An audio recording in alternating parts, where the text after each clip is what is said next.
Hi everyone, my name is Blake, welcome. And today I wanted to talk about my favorite reads of 2022.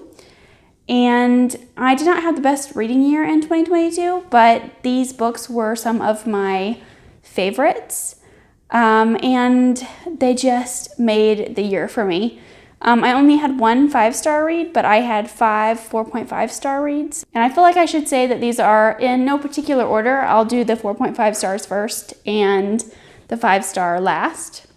But the first one I wanted to talk about is Winter of the Witch by Katherine Arden. And this is the third book in the Bear and the Nightingale trilogy. And in this book, we are following Sebastien as a young woman who is in Russia, and there is this moving away from their kind of pagan beliefs, and the introduction of Christianity has come to Russia. But this is very fairy tale based. And I read the second one also this year, and I didn't like the second one as much as the first and the last one. It had a bit of that middle book slump for me. I did enjoy it. I ended up giving it 3.5 stars. But this last book really brought back what I loved about The Bear and the Nightingale. It really blended those historical and fantastical elements really well. And Sebastien takes a lot of hard blows in this book.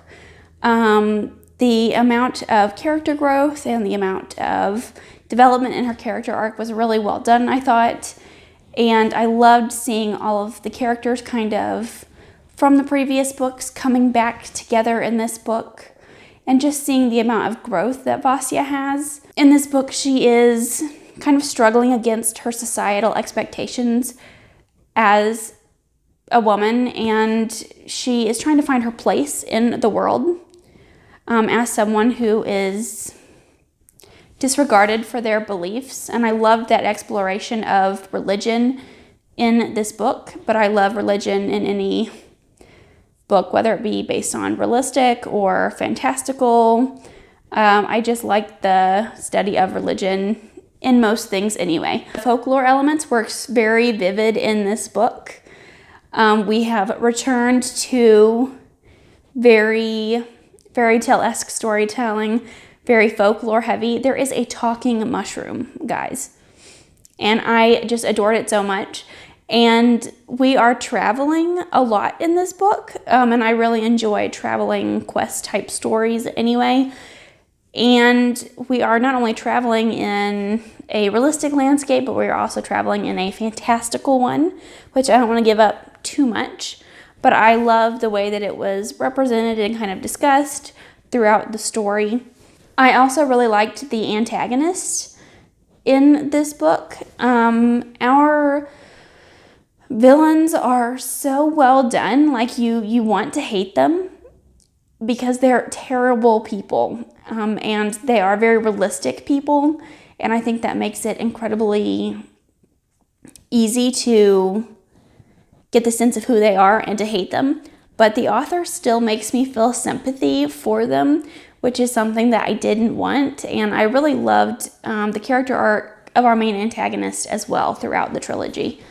Up next, I have Saint's Blood by Sebastien de Castell, and this is the third book in the Greatcoat series, which is like a Three Musketeers type story. And this was the biggest surprise of the year for me, I think. I thought the first one was okay, and I enjoyed the second one even more than the first one, but I was never expecting to give any of these books 4.5 stars. But this one really delivered for me. And I have seen a lot of people online say that they didn't like this one, and I just don't know how that's possible. I don't get it, because this book had the best world building in the series for me. I loved the way that the religion was discussed and the world building, and we got more of the magic system. Everything just seemed like it was coming together so well in this book. And I feel like this book even fixes, well, okay, I wouldn't say it fixes, but it does address a lot of the problems that I've had with the first two books. And I have quite a few of them. Like Falchio, the main character, for instance, is an incredibly frustrating character for me. Like, I enjoy following his character, but he is so frustrating sometimes because he has this tendency to, he is so dedicated to doing what he believes is the right thing that he never really stops to think about the consequences for anyone else. And in this book, we are seeing him dealing with his past choices, and we kind of see some of the fallouts with other people as they are expressing to him that he has made a poor choice. And in this book, he's really doing a lot of reflecting on that. I don't know if I'm describing that as well as I would like to, but he is very much looking at himself in this book, and I think that there is a lot of character growth in Ruocchio, this one. And also, I have always had an issue with the romance in this series. Ruocchio's relationship with Italia. I've never been a fan. I've never liked it. And in fact, I have just extremely hated it. We got some answers as to why some things were the way they were and why Italia makes some of the decisions that she does. I still don't really root for their relationship or anything, but in this book, it really cleared up some of my frustrations with her character. And previously, I hadn't really liked the female characters in this series. I felt like they were there just for Ruocchio, like they were there to build up his character, or they were there as a means of motivation for him. But in this book, I think that the female characters got a lot more page time. I think that they had stronger personalities. I think that they were more developed, especially Valiana. In this book, she really kind of grew into her own, and I really appreciated that. Next, I have What Moves the Dead by T. Kingfisher, and this is a Fall of the House of Usher retelling. And in this book, we're following our main character who is going to visit a friend, and they are very sick, and she goes to their mansion, kind of out in the middle of nowhere, and there are some strange occurrences going on in and around this mansion, and our main character is trying to figure out what is happening. And there is a lot of nature type horror in this book. There is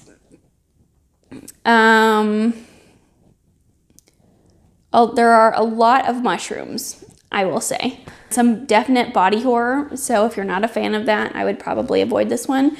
But this one was really short, and I had a really great time reading it. I haven't read Fall of the House of Usher since I was in high school, and even though I had read it before, I was still very intrigued by reading this book. I mean, I obviously knew what was going to happen because I had read the source material, but I think that the author still found ways to make it unique and to make it different from the original.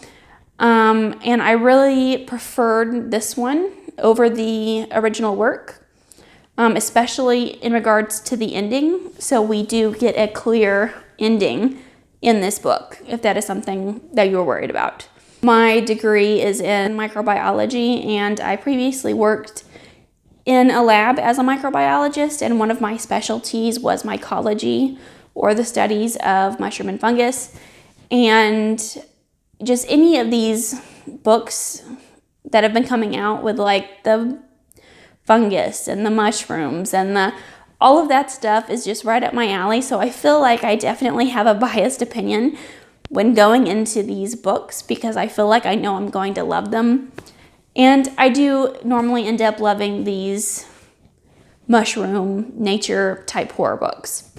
And this leads me to another book that was very popular a couple years ago on BookTube, but it also has kind of the mushroom theme going, which is Mexican Gothic by Silvia Moreno-Garcia. In this book, we're in 1920s Mexico, and we're following our main character, Noemi, as she receives a mysterious letter from her cousin saying that she believes she's being poisoned by her husband.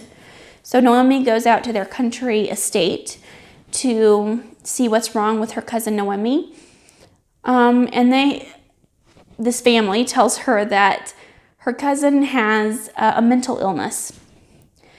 And Noemi is not buying it, so she decides to stay and take care of her cousin.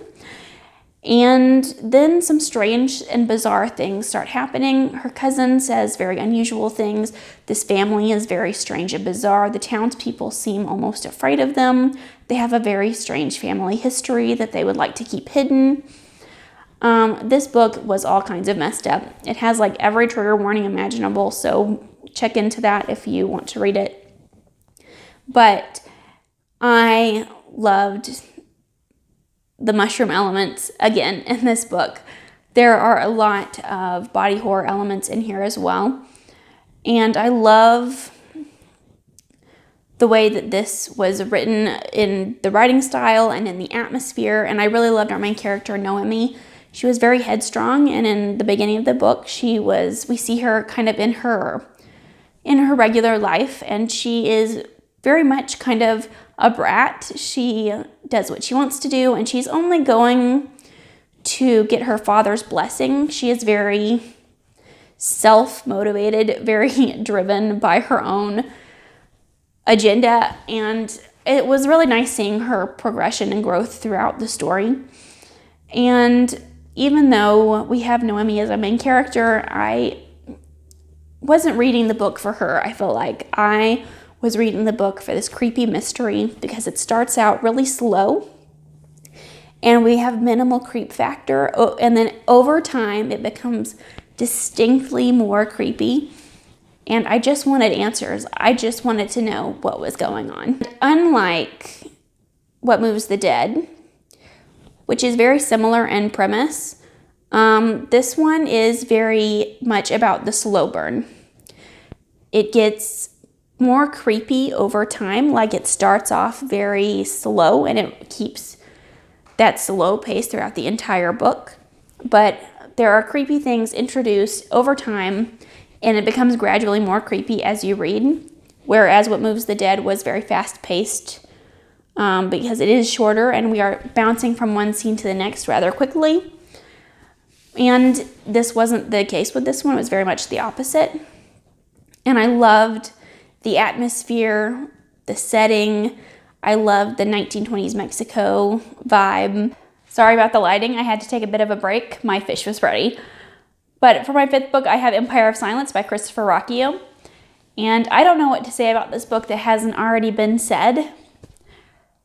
But in this book, we are following Hadrian, and he is telling us the story of his life, how he was born to a lord, and he tells us on page 1 that he became known as the person who destroyed the sun, that he killed billions of people. And in this book, he is telling us the story of his life from childhood to adulthood, and along the way, he is many things, sometimes a slave, sometimes a soldier, sometimes a lord. And we are seeing how he grows into the Sun Eater. So I was immediately hooked by the premise of this book. And I love the narrative structure of someone telling you their life story. But I think what really sold me on this was when Christopher Ruocchio pitched this as, what if Anakin Skywalker was supposed to go to the dark side? I'm a huge Star Wars fan, and so I immediately went out and picked this book up, and I finished it, I think, in 2 or 3 sittings. Like, I read it really quickly, and it was so well done. Like, I can't believe that this was a debut novel. Things from the beginning were appearing at the end, and there were things woven throughout the story, and there was such good foreshadowing all throughout, and there were so many great moments. And Hadrian is such a well-established character. He really feels realistic, and I loved seeing him grow and watching his beliefs changed as he is forced into different situations, as he is seeing life through different lenses. And he feels so realistic, and he really takes some beatings in this book. He isn't great at everything. He is constantly saying or doing the wrong things. and he doesn't just naturally get everything. And I really appreciated that in the story. And for my 6th and final book, I have Nettle and Bone by T. Kingfisher. This was the only book I gave 5 stars this year. And in this book, we are following Mara, who was a princess, but her parents gave her to the nunnery because she was not very good at being a princess. But Mara discovers that her sister is being abused by the prince that she is married to.